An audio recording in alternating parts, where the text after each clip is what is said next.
Hi everybody. Wanted to do an update on my blog, or vlog, I guess, now that I'm doing video with it, on the CHEK2 diagnosis that I have got, so the mutation. I'm going to do two versions of this. One is going to be this one, which is in spoken English for all my hearing friends. I'm also going to do one in American Sign Language for my deaf and hard of hearing friends. They won't be exactly the same. I'm not going to interpret for myself, so my interpreter friends can't judge me because they might be a little different. So they're not exactly a match, but I'm going to post them both because I think it's important to have both languages represented. First, I want to thank everybody for their support. Once I posted last week on Facebook about the mutation that was found by my genetic testing. All the stories and resources that have been provided have been fantastic, and I truly appreciate all the support you guys are giving me right now. Special love and thankfulness to Jen Jarvie for her resources, and I'll be seeing you in a couple of weeks, my dear.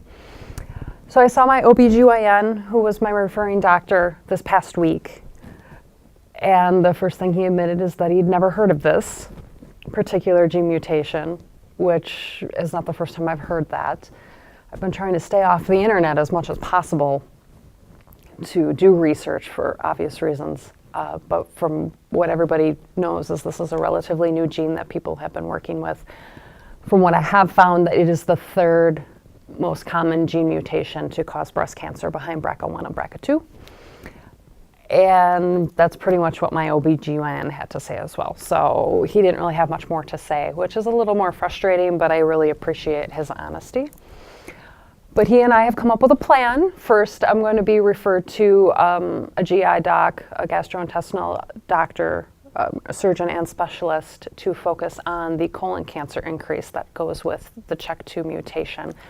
The research has shown that I am about twice as likely to be diagnosed with colon cancer because of this mutation that I have.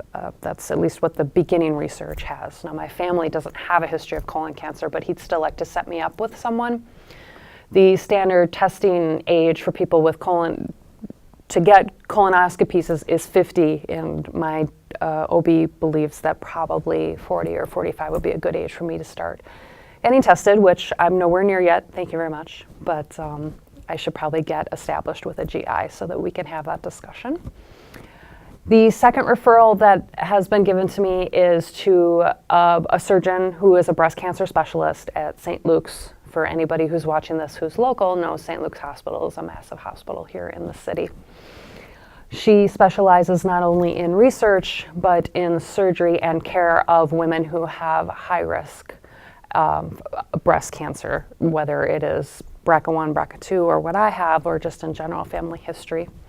My OB has worked with her throughout the years and really trusts her, and from the research I've done, it seems that she's kind of the best of the best, so I'm very excited about that.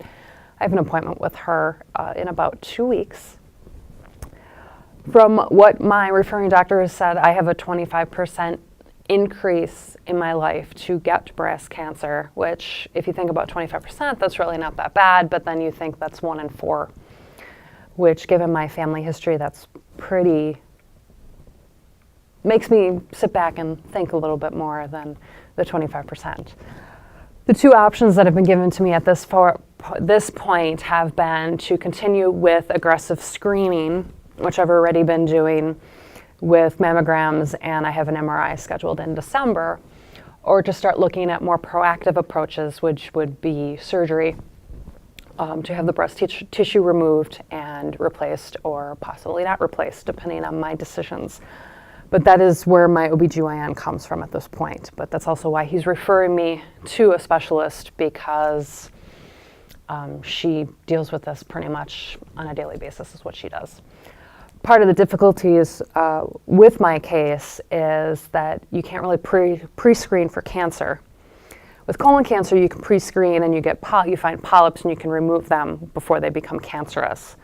With breast cancer, there is no pre-screening, and once you have cancer, you have cancer. Also, my age, I'm still pretty young to be having these kind of discussions and exploring within my health. and the density of the tissue because I have not had children and therefore have not been breastfeeding. So those are some of the challenges that I'm going to be facing when I have these discussions, but I'm looking forward to meeting with the specialist in a couple of weeks and going from there. So that's kind of an update. Thank you everybody for your support and love and thoughts and stories. I'm sure I'll be reaching out more as we continue, but thanks again.